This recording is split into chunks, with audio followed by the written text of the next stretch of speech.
in our lives, in the lives of our nation, life of our nation, there are moments so stark that they divide all that came before and everything that followed. They stop time. They rip away the trivial from the essential. And they force us to confront hard truths about ourselves, about our institutions, and about our democracy. In the words of Scripture, they remind us to hate evil, love good, and establish justice in the gate. Last week, President Harris and I stood in the United States Capitol to observe one of those before and after moments in American history. January 6th insurrection on the citadel of our democracy. Today, we come to Atlanta, the cradle of civil rights, to make clear what must come after that dreadful day when a dagger was literally held at the throat of American democracy. We stand on the grounds that connect Clark, Atlanta University, Moerhouse College, near Spelman College, the home of generations of advocates, activists, educators, and preachers. Young people, just like the students here, who have done so much to build a better America.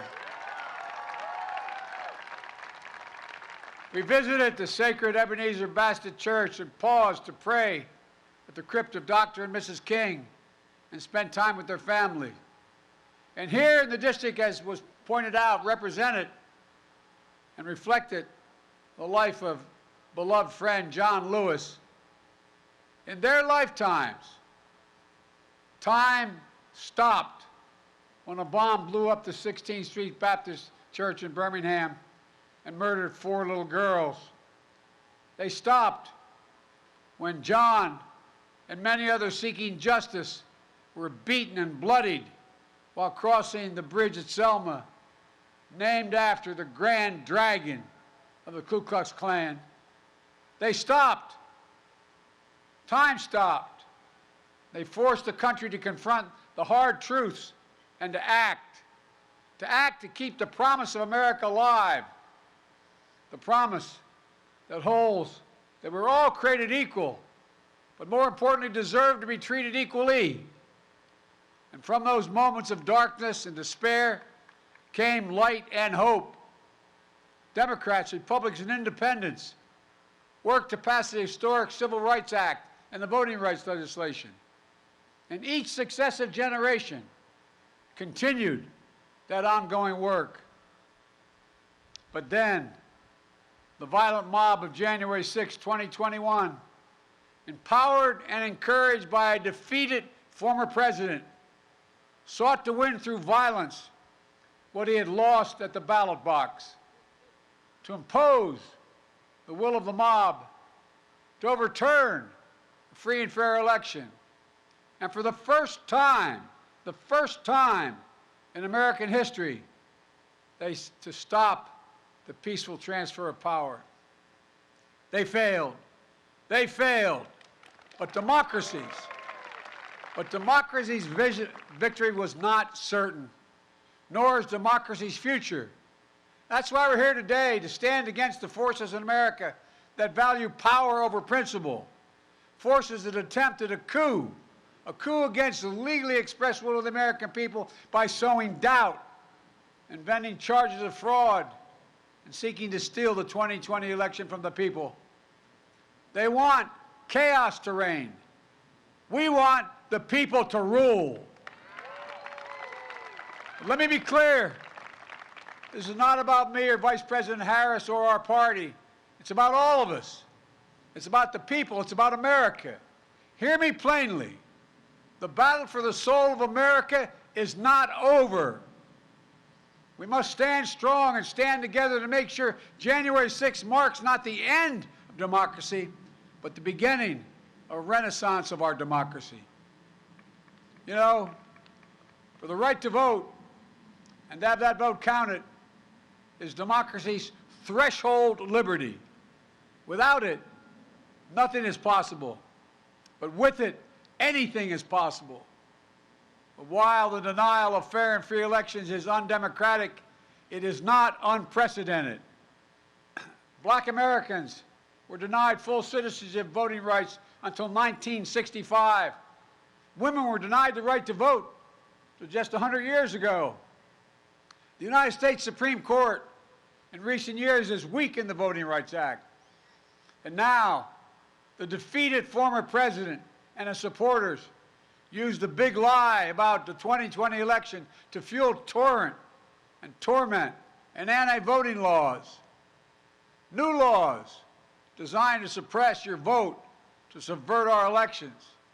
Here in Georgia, for years, you've done the hard work of democracy, registering voters, educating voters, getting voters to the polls.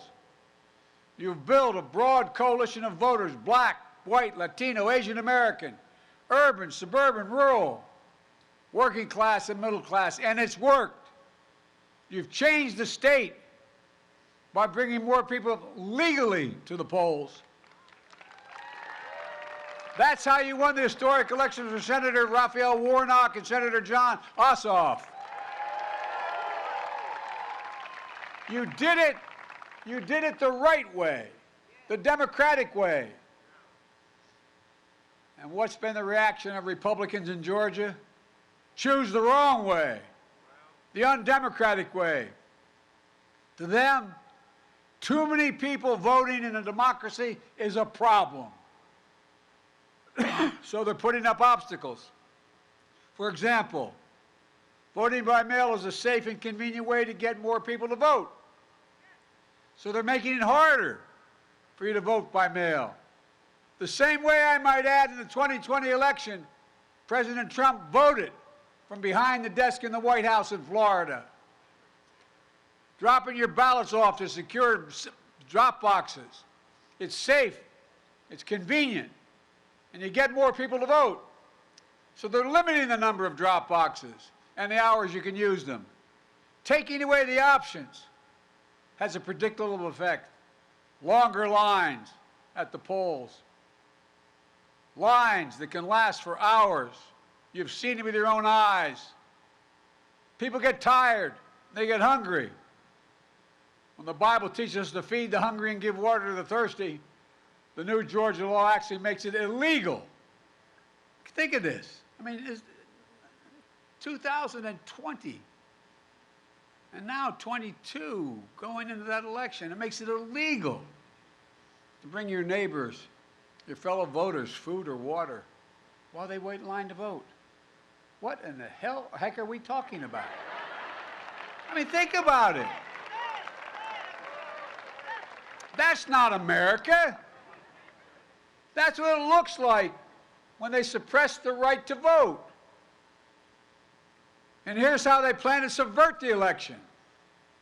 The Georgia Republican Party, the state legislature, has now given itself the power to make it easier for partisan actors, their cronies, to remove local election officials. Think about that. What happened the last election? The former president and allies pursued, threatened, and intimidated state and local election officials.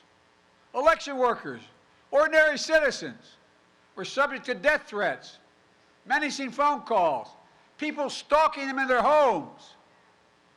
Remember what the defeated former president said to the highest ranking election official, a Republican in this state? He said, quote, "I just want to find 11,780 votes." Pray God. He didn't say that part. He didn't say count the votes. He said find votes that he needed to win. He failed because of the courageous officials, Democrats, Republicans, who did their duty and upheld the law. But with this new law in Georgia, his loyalists will be placed in charge of state elections. What is that going to mean? Well, the chances for chaos and subversion are even greater, as partisans seek the results they want no matter what the voters have said, no matter what the count. The votes of nearly 5 million Georgians will be up for grabs if that law holds. It's not just here in Georgia.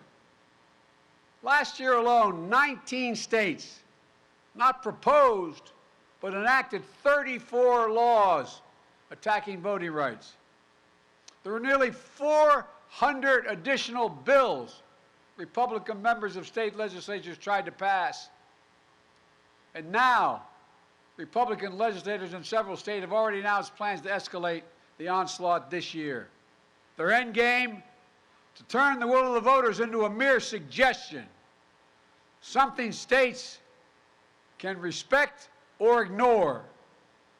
Jim Crow 2.0 is about two insidious things: voter suppression and election subversion. It's no longer about who gets to vote. It's about making it harder to vote. It's about who gets to count the vote and whether your vote counts at all. It's not hyperbole. This is a fact. Look, this matters to all of us. The goal of the former president and his allies is to disenfranchise anyone who votes against them. Simple as that. The facts won't matter. Your vote won't matter. They'll just decide what they want and then do it. That's the kind of power you see in totalitarian states, not in democracies. We must be vigilant, and the world is watching. I know the majority of the world leaders, the good and the bad ones, adversaries and allies alike. They're watching American democracy and seeing whether we can meet this moment. And that's not hyperbole. When I showed up at the G7 with 7 other world leaders, there were a total of 9 present. Vice President Harris and I have spent our careers doing this work. I said, America's back. And the response was, for how long? For how long? As someone who's worked in foreign policy my whole life, I never thought I would ever hear our allies say something like that. Over the past year, we've directed federal agencies to promote access to voting, led by the Vice President. We've appointed top civil rights advocates to help the U.S. Department of Justice, which has doubled its voting rights enforcement staff. And today, we call on Congress to get done what history will judge. Pass the Freedom to Vote Act. Pass it now, which will prevent voter suppression. So here in Georgia, there's full access to voting by mail. There are enough drop boxes during enough hours so that you can bring food and water as well to people waiting in line. The Freedom to Vote Act takes on election subversion to protect nonpartisan electors, officials who are doing their job from intimidation and interference. It would get dark money out of politics, create fair district maps, and ending partisan gerrymandering. Look, it's also time to pass the John Lewis Voting Rights Advancement Act.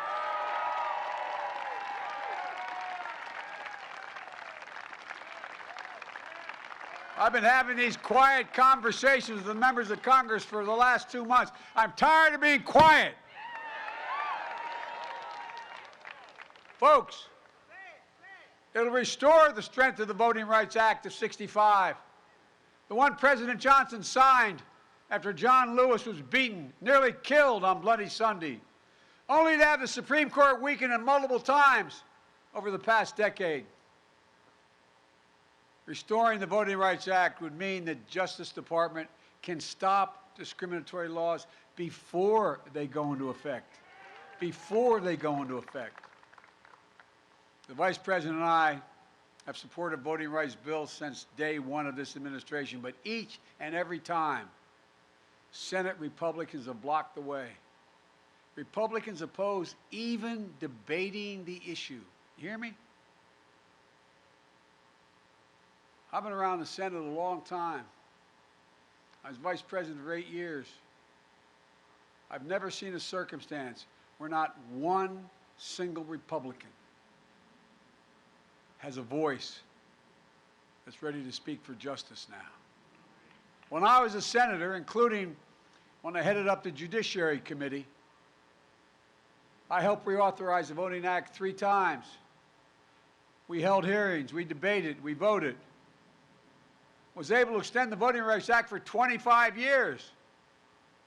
In 2006, the Voting Rights Act passed 390 to 33 in the House of Representatives and 98 to 0 in the Senate, with votes from 16 current sitting Republicans in this United States Senate. 16 of them voted to extend it. The last year I was chairman, some of my friends sitting down here will tell you, Strom Thurmond voted to extend the Voting Rights Act. Strom Thurmond. You can say that again, wow. You have no idea how darn hard I worked on that one. But folks, then it was signed into law the last time by President George W. Bush. You know, when we get voting rights extended in 1980, as I said, even Thurmond supported it. Think about that. The man who led the longest one of the longest filibusters in history in the United States Senate, 1957, against the Voting Rights Act. The man who led and sided with old Southern bulls in the United States Senate to perpetuate segregation in this nation. Even Strom Thurmond came to support voting rights. But Republicans today can't and won't. Not a single Republican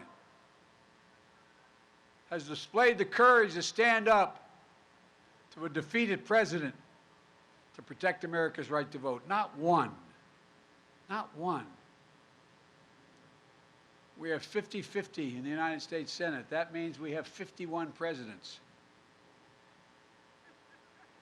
You all think I'm kidding. I've been pretty good at working with senators my career, but man, when you got 51 presidents, it gets harder. Any one can change the outcome. Sadly, the United States Senate, designed to be the world's greatest deliberative body, has been rendered a shell of its former self. It gives me no satisfaction in saying that as an institutionalist, as a man who was honored to serve in the Senate. But as an institutionalist, I believe that the threat to our democracy is so grave that we must find a way to pass these voting rights bills. Debate them, vote, let the majority prevail.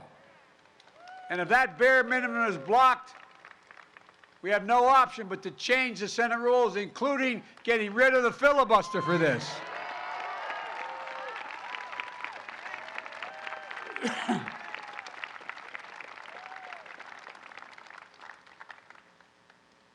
You know, last year, if I'm not mistaken, the filibuster was used 154 times. The filibuster has been used to generate compromise in the past, promote some bipartisanship, but it's also used to obstruct, including especially obstruct civil rights and voting rights. And when it was used, senators traditionally used to have to stand and speak at their desk for however long it took. And sometimes it took hours. And when they sat down, if no one immediately stood up, anyone could call for a vote or the debate ended. But that doesn't happen today. Senators no longer even have to speak one word. Filibuster is not used by Republicans to bring the Senate together, but to pull it further apart. Filibuster is weaponized and abused. While the state legislative assaults on voting rights is simple, all you need in your House and Senate is a pure majority. In the United States Senate, it takes a supermajority, 60 votes, even to get a vote, instead of 50 to protect the right to vote. State legislators can pass anti-voting laws with simple majorities. they can do that, then the United States Senate should be able to protect voting rights by a simple majority. Today, I'm making it clear, to protect our democracy, I support changing the Senate rules, whichever way they need to be changed to prevent a minority of senators from blocking action on voting rights. When it comes to protecting majority rule in America, the majority should rule in the United States Senate. I make this announcement with careful deliberation, recognizing the fundamental right to vote is a right from which all other rights flow. And I make it with an appeal to my Republican colleagues, to those Republicans who believe in the rule of law, restore the bipartisan tradition of voting rights. The people who restored it, who abided by it in the past were Richard Nixon, Gerald Ford, Ronald Reagan, George H.W. Bush, George W. Bush. They all supported the Voting Rights Act. Don't let the Republican Party morph into something else. Restore the institution of the Senate the way it was designed to be. Senate rules were just changed to raise the debt ceiling so we wouldn't renege on our debt for the first time in our history, prevent an economic crisis. That was done by a simple majority. As Senator Warnock said a few weeks ago in a powerful speech, if we change the rules to protect the full faith and credit of the United States, we should be able to change the rules to protect the heart and soul of our democracy. He was right. In the days that followed John Lewis's death, there was an outpouring of praise and support across the political spectrum. But as we stand here today, it isn't enough just to praise his memory. We must translate eulogy into action. We need to follow John Lewis's footsteps. We need to support the bill in his name.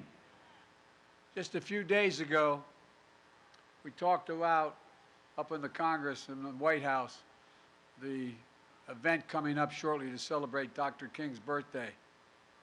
And Americans of all stripes will praise him for the content of his character.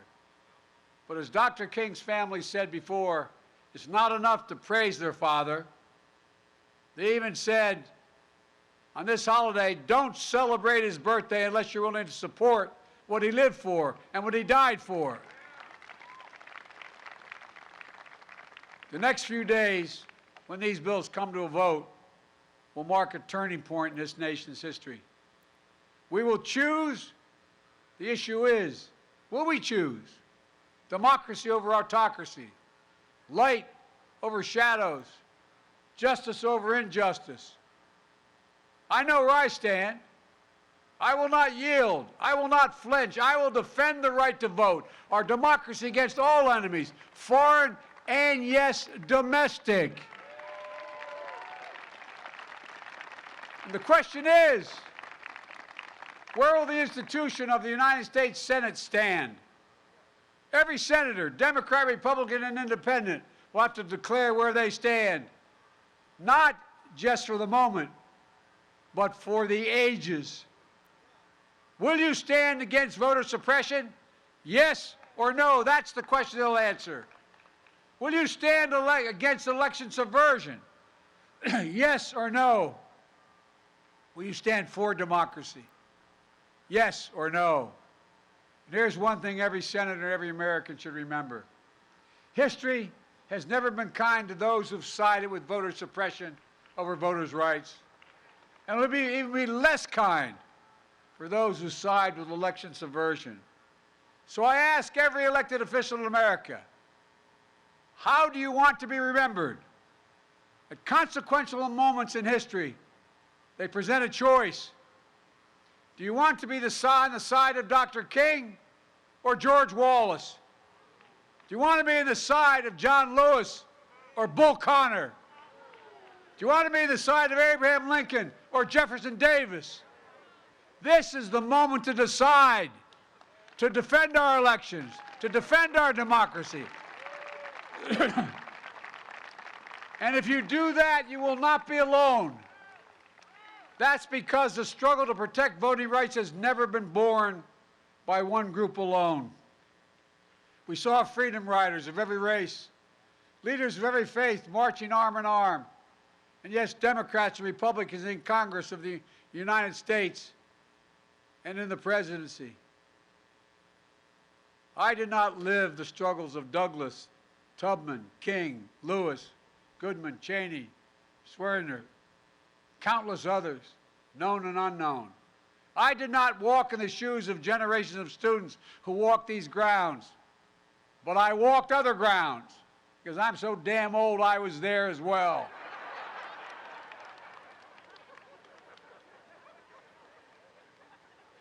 They think I'm kidding, man. Seems like yesterday, the first time I got arrested. Anyway.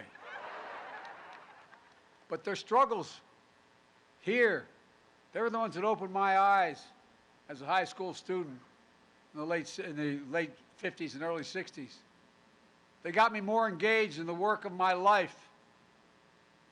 And what we're talking about today is rooted in the very idea of America. The idea that Annelle Ponder, who graduated from Clark, Atlanta, captured in a single word. She was a teacher and a librarian who was also an unyielding champion of voting rights. In 1963, when I was just starting college and university, after registering voters in Mississippi, she was pulled off a bus, arrested and jailed, where she was brutally beaten. In her cell, next to her, was Fannie Lou Hamer, who described the beating this way, and I quote, "I could hear the sounds of the licks and the horrible screams. They beat her. I don't know for how long. And after a while, she began to pray and ask God to have mercy on those people." Annelle Ponder's friends visited her the next day. Her face was badly swollen. She could hardly talk. But she managed to whisper one word: freedom. Freedom, the only word she whispered. After nearly 250 years since our founding, that singular idea still echoes, but it's up to all of us to make sure it never fades, especially the students here, your generation, that just started voting, as there are those who are trying to take away that vote you just started to be able to exercise. But the giants we honor today were your age when they made clear who we must be as a nation. Not a joke. Think about it. In the early 60s, they were sitting where you're sitting. They were you. And like them, you give me much hope for the future. Before and after in our lives, in the life of this nation, democracy is who we are, who we must be, now and forever. So let's stand in this breach together. Let's love good, establish justice in the gate. And remember, as I said, this is one of those defining moments in American history. Each of those who vote will be remembered by class after class in the 50s and 60s, the 2050s and 60s. Each one of the members of the Senate is going to be judged by history on where they stood before the vote and where they stood after the vote. There's no escape. So let's get back to work. As my grandfather Finney used to say every time I walked out the door in Scranton, he'd say, "Joey, keep the faith." Then he'd say, "No, Joey, spread it. Let's spread the faith and get this done." May God bless you all, and may God protect the sacred right to vote. Thank you. I mean it. Let's go get this done. Thank you.